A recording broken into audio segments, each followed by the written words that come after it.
क्रांतिकारकांचा तालुका म्हणून ओळख असलेल्या वाई तालुक्याला संपूर्ण महाराष्ट्र ओळखतो. वाई तालुक्यानं महाराष्ट्राला अनेक दिग्गज राजकारणी दिले. खरं तर 2008 साली मतदारसंघांची पुनर्रचना झाली आणि वाई, खंडाळा, महाबळेश्वर हे 3 तालुके एकाच मतदारसंघामध्ये विणले गेले. सध्या चर्चा आहे ते म्हणजेच या विधानसभा निवडणुकीमधील वाईच्या अपक्ष पॅटर्नची. काय आहे वाईचा अपक्ष पॅटर्न ते आपण जाणून घेऊया. नमस्कार, मी विकास भोसले, आपण पाहताय महाराष्ट्र लाईव्ह. 2008 साली मतदारसंघाची पुनर्रचना झाली आणि महाबळेश्वर, खंडाळा आणि वाई हे 3 तालुके एकाच मतदारसंघामध्ये आले. सध्या 2024च्या या विधानसभेच्या निवडणुकीमध्ये वाईमध्ये 3,44,559 इतकी मतदारसंख्या आहे.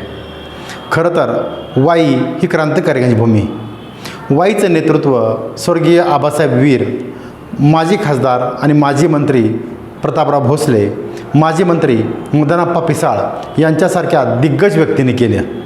खरं तर वाई विधानसभा मतदारसंघ हा तसा काही भाग दुष्काळी आणि काही भाग अतिपाण्याचा, म्हणजेच जागतिक दर्जाचं हिल स्टेशन असलेलं पाचगणी, थंड हवेचं जागतिक दर्जाचं ठिकाण असलेलं महाबळेश्वर देखील याच मतदारसंघात, कांदाटी खोरंसुद्धा याच भागामध्ये येतं.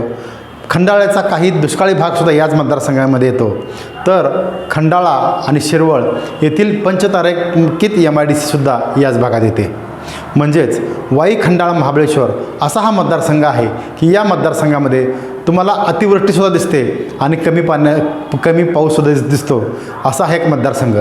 खरं तर या मतदारसंघाच्या अनेक समस्या आहेत, त्या आपण वेगवेगळ्या पद्धतीने जाणून घेणार आहोत. मात्र आजचा विषय आहे ते म्हणजेच वाईमध्ये अपक्ष पॅटर्न हा का चर्चेला जातो आहे. सुरुवातीला खरं तर 1999 साली राष्ट्रवादी काँग्रेसची स्थापना झाली आणि यावेळी शरद पवार यांनी मदन पिसाळ यांना उमेदवारी देऊन मदन पिसाळ त्यावेळी आमदार झाले.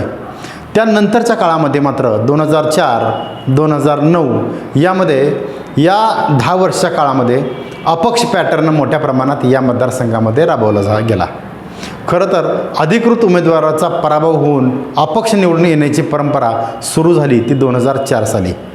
मदन भोसले हे अपक्ष निवडून आले 2004 साली आणि त्यानंतर 2009 साली मकरंद पाटील हे अपक्ष निवडून आले. आता त्याचीच पुनरावृत्ती साधारणतः या 2024 म्हणजे बरोबर 20 वर्षानंतर त्याची पुनरावृत्ती होणार का याकडे सर्वांच्या नजरा आहेत. खरं तर सध्या महायुती आणि महाविकास आघाडीचे दोन्ही पक्षांचे उमेदवार तुल्यबळ जरी वाटत असले तरी शरद पवार यांनी एक खूप मोठी खेळी या ठिकाणी केलेली आहे. सुरुवातीला आपण जाणून घेऊया महायुतीचे अधिकृत उमेदवार आणि विद्यमान आमदार मकरंद पाटील हे या ठिकाणी महायुतीचे अधिकृत उमेदवार आहेत. मात्र मकरंद पाटील यांच्या विरोधात सुप्त लाट मोठ्या प्रमाणात वाई मतदारसंघामध्ये दिसून येते.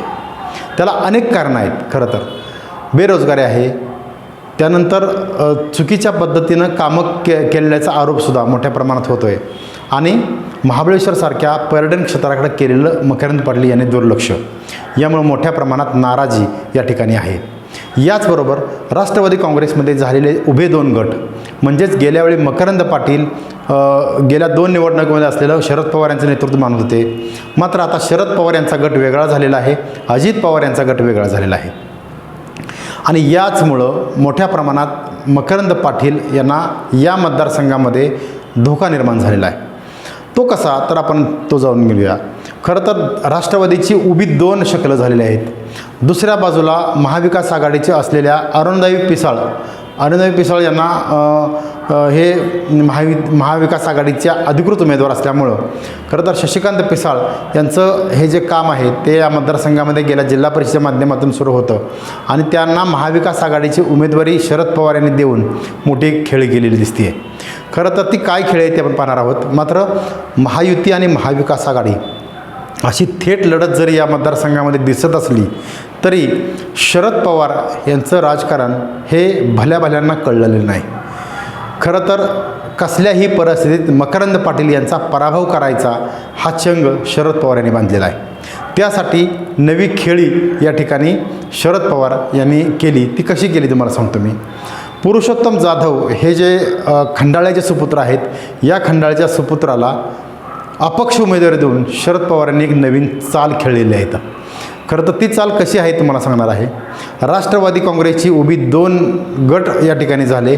मकरंद पाटील आणि अरुणोदय पिसाळ या 2 गटामध्ये जरी फाईट होणार असली तरी पुरुषोत्तम जाधव यांना अपक्ष मैदानात घेऊन राष्ट्रवादी काँग्रेस उद्धव बाळासाहेब ठाकरेची शिवसेना, त्यानंतर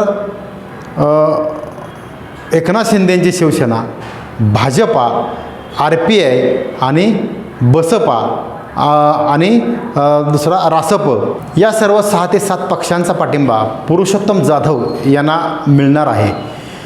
ते कसं मी तुम्हाला सांगतो.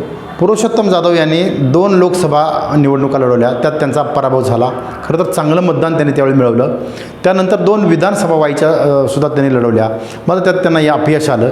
मात्र यावेळी वेगळ्या पद्धतीनं राजकारण करून सर्वच पक्षांचा पाठिंबा मिळवण्यात पुरुषोत्तम जाधव यांना यश आलेलं आहे.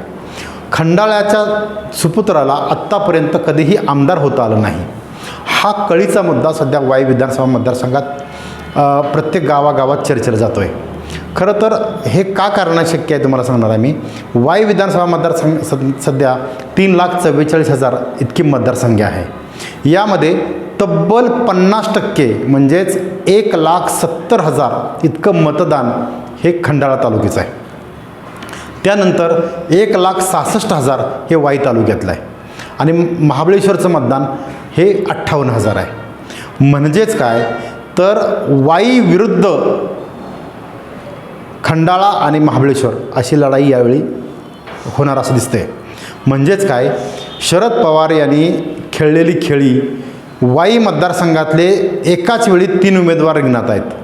पहिले मकरंद पाटील, ते महायुतीतून आहेत. महाविकास आघाडीतून अरुणोदय पिसाळ या वाईच्याच आहेत. आणि तिसरं म्हणजे नाव ईशान भोसले, की जे हे प्रतापराव भोसले यांचे नातू आहेत आणि मदन भोसले यांचे पुतणे आहेत. म्हणजेच वाई विधानसभा मतदारसंघामध्ये 3 उमेदवारांची साधारणतः मतविभागणी होऊन या मतविभागण्याचा फायदा हा पुरुषोत्तम जाधव अपक्ष उमेदवार जे आहेत त्यांना साधारणतः होऊ शकतो, असं साधारणतः खेळी या मतदारसंघात खेळली जाते. म्हणजेच काय तर वाई विधानसभा मतदारसंघात अपक्ष पॅटर्न 2004-2009 प्रमाणेच आता 2024मध्ये पाहायला मिळेल की काय, असं साधारणतः शक्यता व्यक्त केली जाते. दुसरा मुद्दा, नुकत्याच झालेल्या लोकसभा निवडणुकीमध्ये भारतीय जनता पार्टी आणि राष्ट्रवादी काँग्रेस शरद पवार गट यांच्यामध्ये मोठ्या प्रमाणात अटीतटीची लढत झाली. मात्र या लढतीमध्ये 8,567 मतांनी राष्ट्रवादी काँग्रेस शरद पवार गटाचे शशिकांत शिंदे हे आघाडीवर होते. याचाच अर्थ असा आहे की या मतदारसंघामध्ये मोठ्या प्रमाणात मकरंद पाटील यांच्या विरोधात साधारणतः वातावरण ऑलरेडी निर्माण झालेलं आहे. जरी महायुती मोठ्या प्रमाणात जरी दिसत असली तरी तशी परिस्थिती नाही आणि याचा थेट फटका हा यावेळी महायुतीला बसेल. अजित पवार फॅक्टर या ठिकाणी चालत नाही, हा इतिहास आहे.